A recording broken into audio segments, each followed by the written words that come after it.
Performance evaluation of A solar power plant. So നിങ്ങളുടെ solar power plant എങ്ങനെ perform ചെയ്യുന്നുണ്ട്, generation vice അതിൻ്റെ overall performance എങ്ങനെയാണ്, അത് എങ്ങനെയാണ് നമ്മൾ ഇവാലുവേറ്റ് ചെയ്യുന്നത്, അപ്പോൾ അതിനെക്കുറിച്ചുള്ള വീഡിയോ ആണ് ഇന്നത്തെ വീഡിയോ. സോ ഇതിനൊരു IEC സ്റ്റാൻഡേർഡ് തന്നെ ഫോളോ ചെയ്യുന്നുണ്ട്. അതുപോലെ MNRE ആയാലും അവരും പറയുന്നുണ്ട് ഇത് പെർഫോമൻസ് വാല്യുവേഷൻ ഇയർലി ഓഡിറ്റ് ആയിട്ട് ചെയ്യണം, അല്ലെങ്കിൽ ഒരു 2 years once എങ്കിലും ചെയ്യണം എന്നാണ് പറയുന്നത്.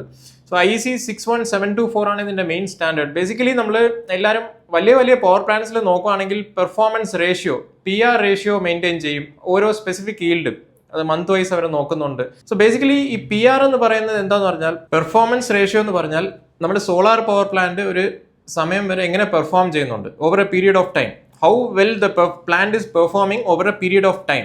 ഓക്കെ, അപ്പോൾ ഇതിൽ നമ്മൾ ചെറിയൊരു ഫോർമുലയാണ്. പെർഫോമൻസ് റേഷ്യോ എന്ന് പറഞ്ഞാൽ PR is equal to energy generated, actual energy kilowatt hour അല്ലെങ്കിൽ യൂണിറ്റ്സ്, എത്ര യൂണിറ്റ്സ് ആണ്, ഡിവൈഡഡ് ബൈ നമുക്ക് എത്രയാണ് എനർജി വരേണ്ടത്. ഓക്കെ, സോ പെർഫോമൻസ് റേഷ്യോ ഏതൊക്കെ ഫാക്ടേഴ്സ് ആണ് അതിൽ അഫക്റ്റ് ആവുന്നത് നോക്കി കഴിഞ്ഞാൽ, ഗ്രിഡ് അവൈലബിലിറ്റി, ഇപ്പോൾ KSEB ആണെങ്കിൽ KSEB ഗ്രിഡ് അവൈലബിലിറ്റി, അതുപോലെ ടെമ്പറേച്ചർ, പിന്നെ ഇറേഡിയൻസ് എന്ന് പറയുന്നത് സൺ എത്രത്തോളം നമുക്ക് സർഫേസിൽ കിട്ടുന്ന ഇറേഡിയൻസ് ആണ്, അതായത് സണ്ണിന്റെ ഇൻസുലേഷൻ ആണ് നമ്മൾ ഇറേഡിയൻസ് എന്ന് പറയുന്നത്. ഞാൻ വിശദമായിട്ട് പറഞ്ഞുതരാം. സോ ഇതിന്റെ ബേസിക് ഫോർമുല എന്ന് പറയുന്നത് actual energy divided by theoretical energy. Actual energy എന്ന് പറഞ്ഞാൽ നമ്മുടെ സോളാർ പവർ പ്ലാന്റിൽ നിന്ന് കിട്ടിയ ആക്ച്വൽ എനർജി, അത് നമുക്കിപ്പം ഒരു ഹവർലി നോക്കാൻ പറ്റും, പെർ ഡേ നോക്കാൻ പറ്റും, പെർ വീക്ക് നോക്കാൻ പറ്റും, പെർ മന്ത് നോക്കാൻ പറ്റും, പെർ ഇയർ നോക്കാൻ പറ്റും. നോർമലി നമുക്കൊരു 6 months to 1 year ആണ് ഈ PR നോക്കുമ്പോൾ അത് കറക്റ്റായിട്ട് വരുന്നത്.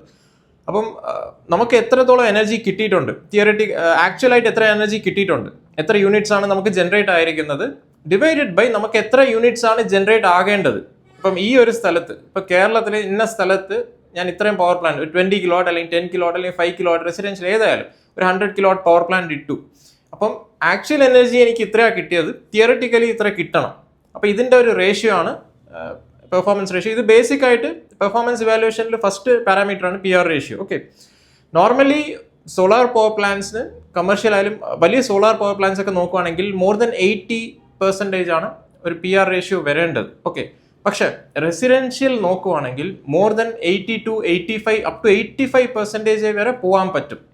ബിക്കോസ് റെസിഡൻഷ്യലിൽ ലോസസ് ഒക്കെ കുറവാണ്. കമേഴ്ഷ്യലിൽ നോക്കുവാണെങ്കിൽ ലോസസ് കൂടും. കമേഴ്ഷ്യലിനേക്കാളും വലിയ യൂട്ടിലിറ്റി സ്കെയിൽ പവർ പ്ലാന്റ്സിലൊക്കെ അതിനേക്കാളും ലോസ് കൂടുതലായിരിക്കും. നോർമലി ഒരു സർവീസ് എന്ന് പറഞ്ഞാൽ എല്ലാവരും ക്ലീനിങ് ചെയ്യുക, ജസ്റ്റ് ഒരു ചെക്ക് ലിസ്റ്റ് വെച്ചിട്ട് നമുക്ക് നോർമലി ഒരു പാരാമീറ്റേഴ്സ്, എന്തൊക്കെ പാരാമീറ്റേഴ്സ് ചെക്ക് ചെയ്യണമെന്ന് പറഞ്ഞിട്ടുണ്ട്. അപ്പോൾ അതൊക്കെയാണ് നമ്മൾ നോക്കുന്നത് നോർമലി ഒരു ചെക്ക് ലിസ്റ്റ്. പക്ഷേ കൃത്യമായിട്ട് ഈ പെർഫോമൻസ് ഇവാലുവേഷൻ നിങ്ങൾ ചെയ്തിരിക്കണം. അതായത് നിങ്ങൾ ഇൻവെസ്റ്റ് ചെയ്ത സോളാർ പവർ പ്ലാന്റ് ഇന്ന് ഒരു 6 മാസമായി, 1 വർഷമായി, അല്ലെങ്കിൽ 2 വർഷമായി, അല്ലെങ്കിൽ ഒരു 5 വർഷമായി, എത്രയാണ് ജനറേറ്റ് ചെയ്തിട്ടുള്ളത്, ഈ സ്ഥലത്ത് ഇത്രയും ഇറേഡിയൻസിൽ എത്ര ജനറേറ്റ് ചെയ്യണം. ഓക്കെ, അതെങ്ങനെയാണെന്നുള്ളത് നമ്മൾ വിശദമായിട്ട് നോക്കാം. ഞാൻ ആദ്യം പറഞ്ഞ ഫോർമുല കുറച്ചുകൂടെ എലാബറേറ്റ് ആയിട്ട് പറയാണ്. പെർഫോമൻസ് റേഷ്യോ എന്ന് പറഞ്ഞാൽ PR is equal to energy generated, actual energy kilowatt hour അല്ലെങ്കിൽ യൂണിറ്റ്സ്, എത്ര യൂണിറ്റ്സ് ആണ്, ഡിവൈഡഡ് ബൈ നമുക്ക് എത്രയാണ് എനർജി വരേണ്ടത്. Okay, so actual energy generate ആയത് നിങ്ങൾക്ക് റെഡിമെയ്ഡ് ആയിട്ട് കിട്ടും. തിയറിറ്റിക്കൽ എനർജി എന്ന് പറയുമ്പം ഉദാഹരണത്തിന് പറയാം, ഇപ്പോൾ തിരുവനന്തപുരത്ത് ഇന്ന സ്ഥലത്ത് എത്രയാണ് ഇറേഡിയൻസ്. ഓക്കെ, ഇപ്പോൾ തിയറിറ്റിക്കൽ എനർജി അതിൻ്റെ ഫോർമുല എന്ന് പറയുന്നത് ഈ irradiance kilowatt hour per metre square എന്ന് പറയും, multiplied by area of the module, ആ പാനൽസ് വെച്ചേക്കുന്ന സ്ഥലത്തിൻ്റെ ഏരിയ മൾട്ടിപ്ലൈഡ് ബൈ പാനലിൻ്റെ എഫിഷ്യൻസി. ഉദാഹരണത്തിന് ഒരു 575 വാട്ട്സിൻ്റെ പാനൽസ് ആണെങ്കിൽ ഇപ്പം 5 kilowatt ആണ് വെച്ചേക്കുന്നത്. അപ്പോൾ 5 kilowatt, അപ്പം ഒരു 9 പാനൽസ് എന്തെങ്കിലും കാണുമായിരിക്കും. ഈ 9 പാനൽസ് ഇരിക്കുന്ന ഏരിയ ഓക്കെ മേ ബി ഒരു 400 to 500 അപ്പോൾ ഈ ഏരിയ മൾട്ടിപ്ലൈഡ് ബൈ ഈ പാനൽ എഫിഷ്യൻസി. ഇപ്പം 575 watt പാനലിന് എത്ര ആയിരിക്കും എഫിഷ്യൻസി, ഒരു 23 point something ആയിരിക്കും വരുന്നത്. Okay, multiplied by irradiance. ഇപ്പം ഇറേഡിയൻസ്, ഇപ്പം വെരി സിമ്പിളായിട്ട് ഇറേഡിയൻസ് കാണാൻ പറ്റും. നിങ്ങൾ നേരെ ഗൂഗിളിൽ പോവുക. ഈ ഇറേഡിയൻസ് പല മെത്തേഡ്സിൽ നമുക്ക് അറിയാൻ പറ്റും. ഇപ്പം വലിയ പവർ പ്ലാന്റ്സിലൊക്കെ നോക്കിക്കഴിഞ്ഞാൽ അവർ പെയ്ഡ് ഇതൊക്കെ ആയിരിക്കും മേടിക്കുന്നത്. പെയ്ഡ് എന്ന് പറയുമ്പം ഫോർ എക്സാമ്പിൾ മിറ്റിയോണോം, സോളാർ GIS അങ്ങനത്തെ വലിയ വെബ്സൈറ്റ് അല്ലെങ്കിൽ വലിയ കൺസൾട്ടൻസി എന്നായിരിക്കും മേടിക്കുന്നത്. നമുക്ക് അത്രയൊന്നും ആവശ്യമില്ല. റെസിഡൻഷ്യൽ സ്മോൾ സ്കെയിൽ കമേഴ്ഷ്യലിലുള്ളവരൊക്കെ എന്താ ചെയ്യാന്ന് പറഞ്ഞാൽ നേരെ ഗൂഗിളിൽ ചെന്നിട്ട് ISRO വേദാസ് എന്ന് ഇടുക. ISRO വേദാസ് എന്ന് പറയുന്ന ഒരു പോർട്ടലുണ്ട്.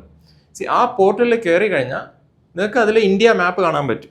ഇന്ത്യ മാപ്പിൽ നിങ്ങൾ കേരളത്തിൽ ക്ലിക്ക് ചെയ്യുക. ഇപ്പം കണ്ണൂരാണെങ്കിൽ കണ്ണൂർ ക്ലിക്ക് ചെയ്യുക, എറണാകുളം ആണെങ്കിൽ എറണാകുളം ക്ലിക്ക് ചെയ്യുക, കോട്ടയം അല്ലെങ്കിൽ ട്രിവാൻഡ്രം, കൊല്ലം, എവിടെയാണെന്ന് വെച്ചാൽ ക്ലിക്ക് ചെയ്ത് കഴിഞ്ഞാൽ അതിൻ്റെ ഇൻസുലേഷൻ കാണിക്കുന്നുണ്ട്. ഇൻസുലേഷൻ ഓഫ് സോളാർ എനർജി എന്ന് കാണിക്കും. ഓരോ മാസവും എത്രയാണ് ഇൻസുലേഷൻ വരുന്നത് കാണിക്കുന്നുണ്ട്. അപ്പം അതിൽ ഒരു ആവറേജ് ഉണ്ട്. അപ്പോൾ ആ ആവറേജ് ഈ സ്ഥലത്ത് ഇടാം. അപ്പം ഈ irradiance multiplied by area multiplied by panel efficiency. അപ്പം ഡിനോമിനേറ്ററിൽ നിങ്ങൾക്ക് വരുന്നുണ്ട്, ന്യൂമറേറ്ററും വരുന്നുണ്ട്. അപ്പോൾ ഇത് രണ്ടും ഡിവൈഡ് ചെയ്യുമ്പോൾ നിങ്ങൾക്ക് കിട്ടുന്നത് മൾട്ടിപ്ലൈഡ് ബൈ 100 ആണ് PR. സോ ഈ PR 82% മേളിൽ വരണം. 80% എങ്കിലും മിനിമം വരണം.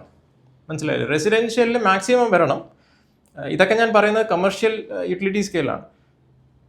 PR 77, 78 ഒക്കെ കിട്ടുവാണെങ്കിൽ നിങ്ങളുടെ പ്ലാന്റ് അണ്ടർ പെർഫോമിംഗ് പ്ലാന്റ് ആണെന്ന് അർത്ഥം. അപ്പോൾ അണ്ടർ പെർഫോമിംഗ് പ്ലാന്റ് ആണെങ്കിൽ പല പ്രശ്നങ്ങൾ കാണും. അപ്പോൾ ഇങ്ങനെയാണ് നമ്മളിത് ട്രബിൾ ഷൂട്ട് ചെയ്യേണ്ടത്. എന്താണ് പ്രശ്നം? നമ്പർ 1 ചിലപ്പം ഷെയ്ഡിങ് ഉണ്ടായിരിക്കും. ഓക്കെ. നമ്പർ 2 കേബിൾ എന്തെങ്കിലും കട്ടായിട്ടുണ്ടായിരിക്കും, കേബിൾ ലോസസ് ഉണ്ടായിരിക്കും. നമ്പർ 3 ഇൻവെർട്ടർ തന്നെ ആയിരിക്കും പ്രശ്നം.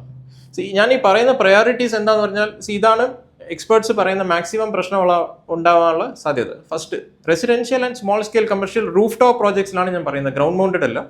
റൂഫ് ടോപ്പിലും ഫസ്റ്റ് പ്രശ്നം വരുന്നത് ഒന്നെങ്കിൽ ഷെയ്ഡിങ്, അല്ലെങ്കിൽ മെയിൻലി ഇതിലാണ് വരുന്നത് കേബിൾ, പിന്നെ ഇൻവെർട്ടർ. അല്ലാന്നുണ്ടെങ്കിൽ ചിലപ്പം ടെമ്പറേച്ചർ, അല്ലെങ്കിൽ ചില സ്ഥലങ്ങളിൽ ഗ്രിഡ് ഔട്ടേജസ് ഉണ്ടായിരിക്കും.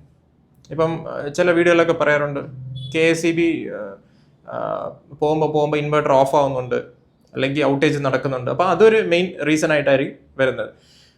പിന്നെ ഫൈനലി നോക്കുവാണെങ്കിൽ നമ്മൾ പാനൽ ക്ലീനിങ്, ചില പാനൽസൊക്കെ നല്ല ബേർഡ് ഫ്ലൂ, അങ്ങനത്തെ ബേർഡ് ഡെബ്രീസ് ഒക്കെ ഉണ്ടായിരിക്കും, നല്ല ഡസ്റ്റ് ആയിരിക്കും. അപ്പോൾ ഈ ഡസ്റ്റ് അക്യുമുലേറ്റ് ആയി ചിലപ്പോൾ മാസങ്ങളോളം ക്ലീൻ ചെയ്യാതെ ആയിരിക്കും അവർക്ക്. അപ്പോൾ അതിലെന്താണെന്ന് പറഞ്ഞാൽ ജനറേഷൻ ലോസ് ഇമ്പാക്റ്റ് ആവും, നല്ല രീതിയിൽ ഇമ്പാക്റ്റ് ആവും, ജനറേഷൻ ലോസ് ഉണ്ടായിരിക്കും. ഓക്കെ. PR പെർഫോമൻസ് റേഷ്യോ നോക്കുമ്പോൾ നിങ്ങൾക്ക് ഉറപ്പായും പോളിക്രിസ്റ്റലൈൻ പാനൽസിനെക്കാളും കൂടുതൽ ജനറേഷൻ ആയിരിക്കും ബൈഫേഷ്യൽ പാനൽസിന് കിട്ടുന്നത്. ബൈഫേഷ്യലിനെക്കാളും കൂടുതലായിരിക്കും ലേറ്റസ്റ്റ് ആയിട്ടുള്ള ടോപ്കോൺ ചില ബൈഫേഷ്യലിൽ കിട്ടുന്നത്. ടോപ്കോണിൽ തന്നെ ഗ്ലാസ് ടു ഗ്ലാസ്സിൽ അതിനേക്കാളും കൂടുതൽ കിട്ടുന്നുണ്ട്. ബിക്കോസ് അതിൻ്റെ റിഫ്ലക്ഷൻ ജനറേഷൻ ഇൻക്രീസ് ചെയ്യുന്നുണ്ട്. ഈ പെർഫോമൻസ് റേഷ്യോ നിങ്ങൾ മസ്റ്റായിട്ട് ഇൻസ്റ്റാളേഴ്സ് ചെയ്യണം. ഇൻസ്റ്റാളേഴ്സ് ചെയ്തില്ല എന്നുണ്ടെങ്കിൽ കസ്റ്റമേഴ്സ് തന്നെ ചെയ്യേണ്ടി വരും.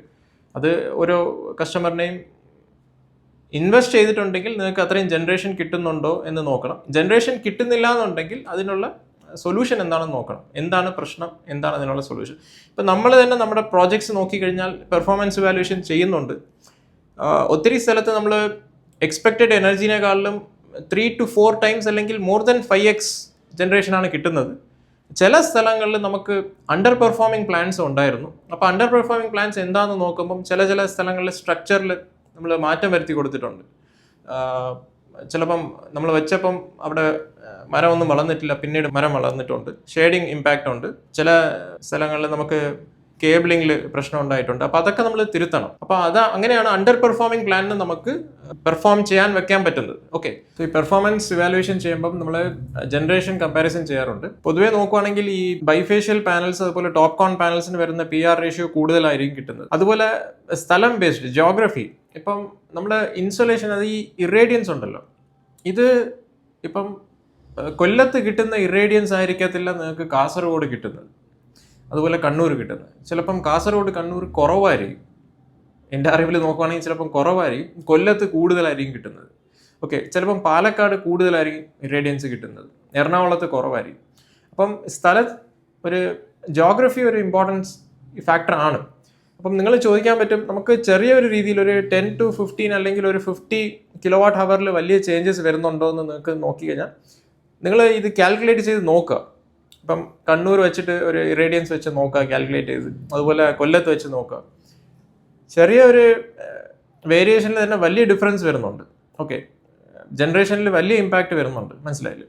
അതുപോലെ ഇതിൽ മെയിൻ ശ്രദ്ധിക്കേണ്ടത്, നമ്മൾ ചില കാര്യങ്ങൾ നോക്കുമ്പം ചില PR റേഷ്യോ നോക്കിയതിന് ശേഷം പ്ലാന്റ് അണ്ടർ പെർഫോമിംഗ് ആണെങ്കിൽ അവർ എല്ലാം നോക്കും. ഇൻവെർട്ടർ സൈഡ് നോക്കും, കേബിളിംഗ് നോക്കും, ഷാഡോ നോക്കും, ആംഗിൾ ഓഫ് ഇൻക്ലിനേഷൻ, അതായത് പാനൽ പിടിപ്പിച്ചിരിക്കുന്ന ആംഗിൾ ഫൈനലി അവർ മറന്നു പോകും ചിലർ നോക്കാനായിട്ട്. അപ്പം ഇതിലെന്താന്ന് പറഞ്ഞാൽ ഈ ഷീറ്റ് റൂഫിൽ പരമാവധി പ്രശ്നങ്ങൾ വരാറുണ്ട്. ഷീറ്റ് റൂഫിൽ കുറേ പേര് ഇപ്പോഴും റെയിൽ സ്ട്രക്ചർ എളുപ്പത്തിൽ ചെയ്യാൻ പറ്റും. അതുപോലെ ചില കസ്റ്റമേഴ്സിന് അത് ഹൈറ്റ് പൊക്കണ്ട, ഷീറ്റിൻ്റെ നേരെ ഇൻക്ലിനേഷനിൽ തന്നെ ചെയ്താൽ മതി. അങ്ങനത്തെ മിക്ക പ്ലാൻസും ഇപ്പം അണ്ടർ പെർഫോമിംഗ് ആണ്. ഓക്കെ, അതും ഞാൻ ആരെയും കുറ്റപ്പെടുത്തുന്നില്ല. സൗര സ്കീമിൽ ചെയ്ത പ്രോജക്ട്സ് മിക്ക പ്രോജക്ട്സും അണ്ടർ പെർഫോമിംഗ് ആയിരിക്കും. നിങ്ങൾക്ക് വേണമെങ്കിൽ ഞാൻ പ്രൂഫ് ചെയ്ത് കാണിക്കാം, എൻ്റെ കൂടെ ഇക്വിപ്മെൻറ്റ്സ് എടുത്തിട്ട് വേണമെങ്കിൽ വരാൻ പറ്റും.